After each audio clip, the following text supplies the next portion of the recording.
Hello and welcome to a video lecture that I've put together on my comments about your first essay, rough draft.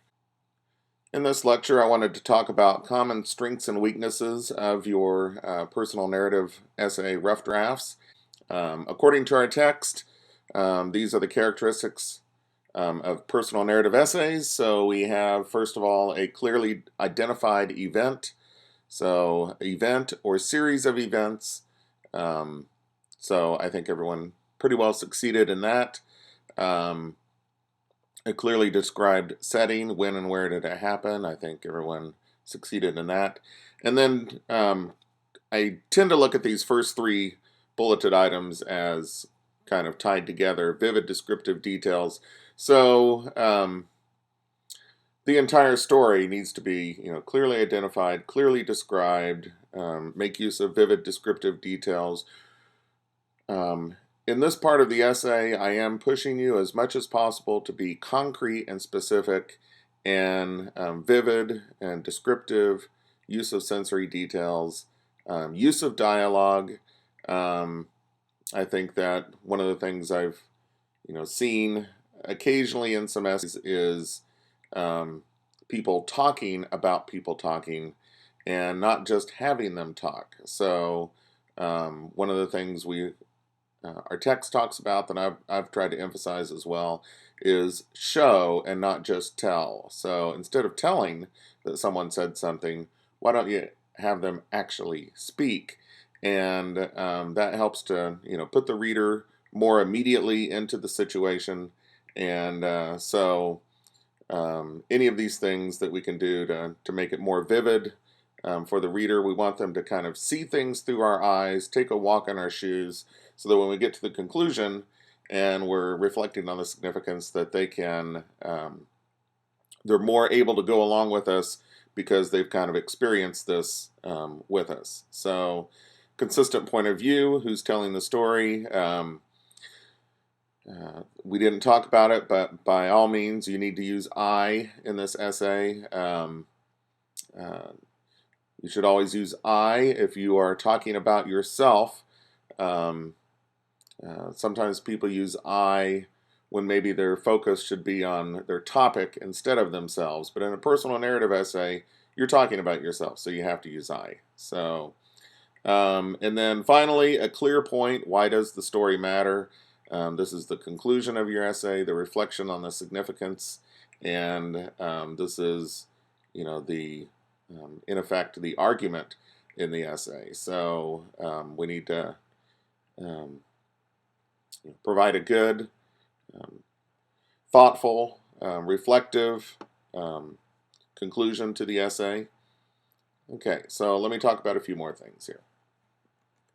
Okay, so one of the things I wanted to talk about is strategies for kind of getting into and out of this particular essay. So I know that a lot of times we think of an essay as starting with a broad, overarching introduction, starts broadly, kind of narrows and focuses, comes down to a thesis statement. But when we're writing personal narrative essays, we typically don't write those kind of standard introductions. So in fact, sometimes I refer to those as kind of throat clearing or warm-up devices to get you writing, but sometimes it's better to start a little further down in your essay. So, and it's not that you're scrapping that and that it's wasted. It was useful in getting you to a better starting point. So it's all good. So some strategies that I was thinking about. One is borrowed from filmmaking called in medias res, in the middle of things. So instead of starting, for instance, with such a broad introduction, start in the middle of the action. Maybe start with someone talking. Start with, this kind of sounds like a cartoon, but a door slammed and a shot rang out, this type of thing, puts the reader immediately into the action as it's happening. So consider doing that. I think starting in the middle of things is a great way to capture your reader's interest. Another one also borrowed from filmmaking or from theater is mise en scène, filling the scene or setting things on the stage. Sometimes the first paragraph can be devoted to vivid descriptive details about a particular setting. So, and then we move on to some action after that. So, okay, a framing device is something that you've mentioned maybe in the introduction to the essay, and then you also come back to it again in the conclusion of the essay. So frequently, the framing device is some type of narrative. Maybe you start off your essay with a story, and then you kind of return to the story at the end, while maybe going off and talking about something else in the middle of the essay. So it could also be maybe a particular phrase or something. Maybe it's part of your title or something, and you kind of come back to it at the end. So it's framing in that, we kind of have something at the beginning and something at the end, and they act as a frame to hold the essay together. So kind of related to that is something that I call a touchstone device, which is maybe a phrase that you return to several times throughout the essay. So maybe it's your title, you mention it again maybe in the intro, then it comes up later in the middle of your essay, and then again in the conclusion. So you kind of keep coming back. These types of things, a framing device or a touchstone device, kind of impress the reader by showing a writer who knows what they're doing. You didn't just start writing until you got to the end, but you actually were thinking stylistically about, I want to start with this, and then I also want to end with this. And it has a feeling of coming full circle, and that actually creates kind of an emotional response in your reader.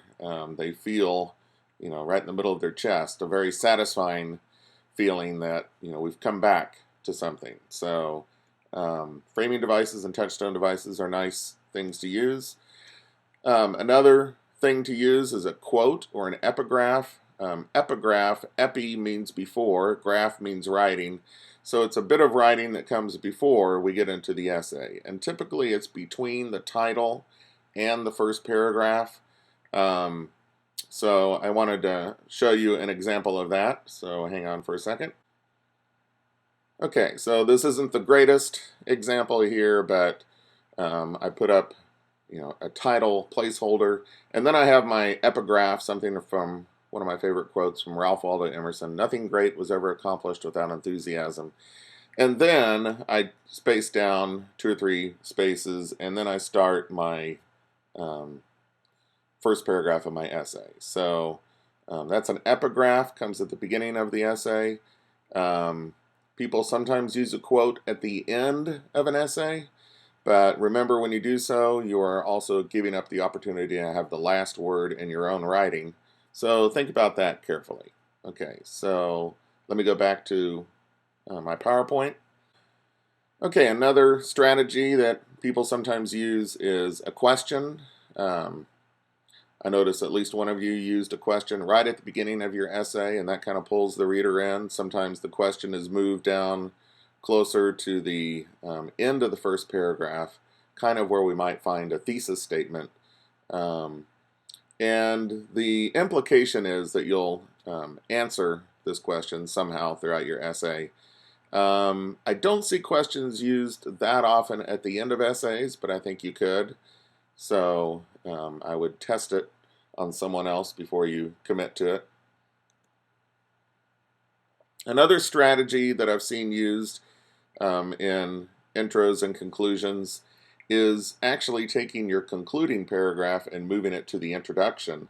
I don't know how well this will work in the personal narrative essay, but sometimes we write our way toward what we're trying to say, and sometimes in the introduction we're just kind of making a stab at it, and we actually say it better in the conclusion. So again, I'm not sure how successful this will be with a personal narrative essay, but it's something to think about trying out maybe in some other essays that you write. Remember that you oftentimes write your way toward what you're trying to say. Okay, and then I mentioned this earlier, throat clearing and warming up, that sometimes we generate a lot of text in order to get going, and so look, after the first paragraph or this 2 or 3 paragraphs down into your essay and see if maybe this might make a better starting point. It might actually involve in medias res or something like that. So again, that writing that you wrote as kind of throat clearing and warming up, while you're deleting it and getting rid of it, it hasn't been wasted. It enabled you to get to the point where you are in your essay. Okay, so did have a couple of thoughts on the importance of your conclusion. One that we've already mentioned, it's your argument in your paper. The personal narrative essay is a highly persuasive essay form, but it's just not written in the same straightforward argumentative essay structure that we're used to, where we have the thesis at the end of the introductory paragraph, and then main points backed up by supporting evidence, main points, supporting evidence, main points, supporting evidence. Instead, by telling the story, we're offering all of our supporting evidence up front, and then when we go to the conclusion and we become highly abstract, then we are trying to make sense out of things, make meaning out of things, and this is a highly abstract process. And I'm trying to push you in this direction because in Bloom's taxonomy of intellectual development, interpretation and analysis are right at the top. And so I'm trying to push you in that direction of interpretation and analysis. And most studies show that college-aged people are right at that kind of cusp in their intellectual development of looking at things more interpretively and analytically. And so I'm pushing you in that direction. Okay. It's the takeaway for your reader from your paper. It's the act of transference. Is something that now that they've kind of taken a walk in your shoes, seen things through your eyes, that they can say, ah, okay, this makes sense, and I can apply it to my life. So should not be overly obvious. I forgot to mention that. So things that you've heard said before, like don't cry over spilled milk or life goes on or something, are usually too pat. I'd like to hear you kind of articulate it in your own words. This is highly abstract thinking. We talked about that. And so with abstract thinking, words become elusive. So language never equals the experience. There's never this one-to-one relationship. And now that we're dealing with abstract thought, you have to be, I think, talk your way around it more. And so I oftentimes use these little sentence stems. In other words, to put it yet another way, what I'm really trying to say, and I'll see how many different ways I can kind of flesh out my ideas, and then I'll try to, keep the best ideas. Occasionally, I do keep those, in other words, to put it yet another way, what I'm really trying to say, I'll keep those stems on the beginning of the sentence, because they kind of show a writer thinking on paper, and that's very appealing to your reader. So for a writer thinking on paper, we tend to use modals, which are like might and could, or qualifiers like perhaps, to kind of soften our argument a little bit. We're thinking through this. We're trying to come up with some conclusions, so we're not quite sure. We're just testing this out. So those can be very effective toward your readers. Okay, we talked about a writer thinking on paper, and another thing is with your conclusion, it might take 2 to 3 separate writing sessions. I usually make a stab at the conclusion my first time through, and then I'll go off, and it allows me to kind of turn it over to my subconscious and think about these things. And then I come back and sit down, and then I've got some fresh ideas, and I try to further develop that. And I'll go back and forth several different times. So you don't need to feel like you can magically get it in one shot. 2 to 3 separate writing sessions is not uncommon. Okay, and so those are my thoughts on your rough drafts, and so thank you for your time.